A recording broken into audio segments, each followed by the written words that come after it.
فاز الإعلام وسقط الحكام كالعادة. أداء الحكم الدولي فهيم عمر نموذج جديد ورخيص للتحكيم الفاسد المنحاز للزمالك بلا خجل لإرضاء الإعلام القذر والمتوحش. فهيم عمر سمح للزمالك بممارسة كرة اليد مع كرة القدم، وتجاهل كل لمسات اليد التي ارتكبها هاني سعيد وحسين حمدي وصبري رحيل وغيرهم. وغدا سينال فهيم تقدير إعلامهم وعطفهم ورضاهم، حتى لو انتحبت الأخلاق على يديه فلم يعد للمبادئ مكان بين الحكام. هدف الزمالك الأول أصله مخالفة واضحة كالشمس ضد أحمد جعفر صاحب الهدف، بعد أن دفع منافسه المدافع ميدو بذراعه وساقه معا للاستحواذ على الكرة، وتركه الحكم الخائف فهيم عمر ليمارس العنف ويمرر الكرة ويصنع الهدف ببرود يحسد عليه. تعالوا شاهدوا معي مخالفة جعفر التي لم تحتسب، والسؤال: متى تحتسب المخالفة؟ متى تحتسب المخالفة؟ منتهى التخاذل والتحيز من فهيم عمر عن عمد بترك مخالفة كالشمس، وهو الذي اخترع مخالفة ضد أحمد علي مدافع الأهلي قبل عامين ليحتسب ركلة جزاء وهمية للمحلة ضد الأهلي، واخترع مخالفة أخرى في بداية هذا العام ضد وائل جمعة ليحتسب ركلة جزاء وهمية لحرس الحدود ضد الأهلي.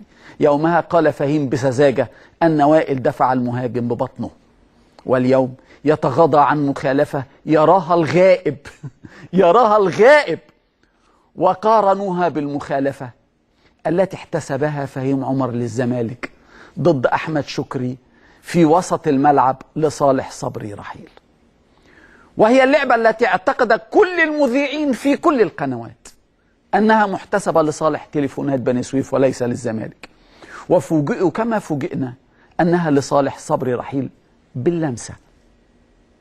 وشاهدوا المخالفة التي احتسبها لإبراهيم صلاح ضد شبانة الذي نجح في الاستحواذ على الكرة تماما في وسط ملعب وأمام عيني فهيم عمر التي أصيبت في تلك اللحظة بالكاتاراكت أو المية البيضاء.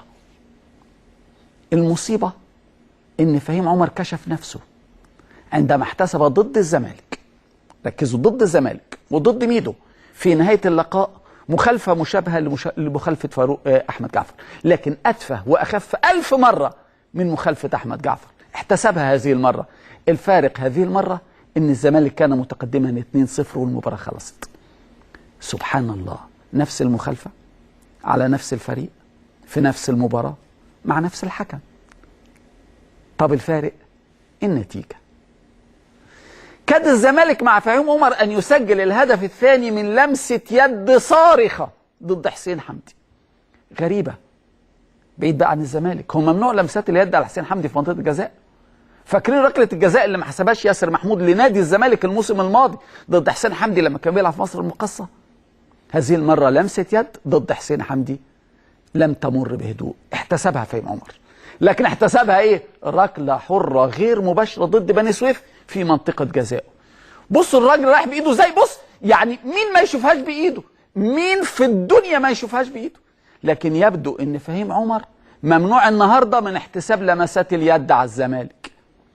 لماذا ممنوع يحتسب لمسات اليد على الزمالك؟ اقول لكم لماذا. فاكرين ركلة الجزاء اللي احتسبها الموسم الماضي ضد الزمالك في مباراة الاتحاد؟ كانت من لمسة يد.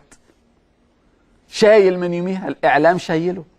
وبالمناسبة فهيم عمر اتغاضى النهارده عن لمسة يد ضد هاني سعيد في وسط الملعب، ولمسة يد في منطقة الجزاء وأمام عينيه تماما في وسط الملعب.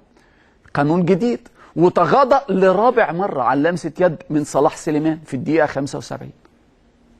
فهيم عمر قلبها النهارده كرة يد للزمالك. فهيم عمر الذي أدبه الإعلام القذر بعد طرده لشيكابالا أمام الاتحاد الموسم الماضي، تغاضى اليوم عن طرد أحمد حسن الذي ركل مدافع بني سويف بالشلوط خارج الملعب عن عمد. ركلة لا تمر أمام أي حكم شجاع أو عادل أو نص ونص إلا بالطرد. المؤسف إنه شاهدها بوضوح. تعرف منين إنه شاهدها بوضوح؟ إنه راح صالحهم. بصوا معايا، خلاص هنا بقى لسه، بص دي، شفتوا دي؟ رجعها لي ثاني، رجع تاني سنة، رجع لي تاني الشلوط الأخراني، رجع لي تاني سنة، رجع. بصوا هنا بقى، بصوا هنا الشلوط رايح ازاي، بصوا الشلوط رايح ازاي قدام الحكم. بكل أسف فهيم عمر بعد طرده لشيكابالا اتعلم الدرس، رغم انه شاهد ركلة احمد حسن بكل وضوح، اكتفى بالقيام بدور 6 ثانية وصالح الطرفين على بعض.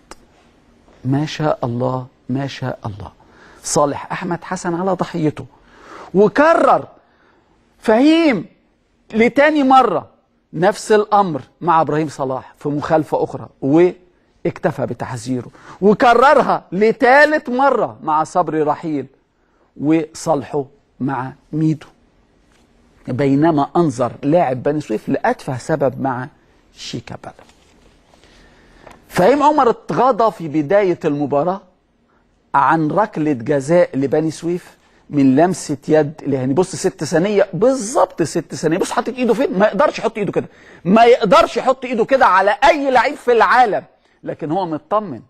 ده انا ما عملت ادي الفاول لغاية هنا اتحسب، الفاول اتحسب. بص هنا هيعمل ايه، هيرجع تاني. فهيم اتغاضى عن ركلة جزاء لبني سويف من لمسة يد الهاني سليمان منعت هدفا محققا في بداية اللقاء. هو فهيم عمر الذي احتسب للاتحاد ضد الزمالك في الموسم الماضي لمسة يد، لكن يوميها لقنوا الإعلام القذر درسا واستفاد فهيم جدا من الدرس في كل شيء. استفاد ليعود مقدما الهدايا مثل إخوته الكرام الدوروية الصورة وعاشورة. أما قانون كرة القدم فلا عزاء لقانون كرة القدم، لا عزاء لقانون كرة القدم الذي دفنه الصيام وحكامه حتى قبل أن يغسلوه أو يغسلوا أيديهم من دماء العدالة المذبوحة. ولأننا نبحث في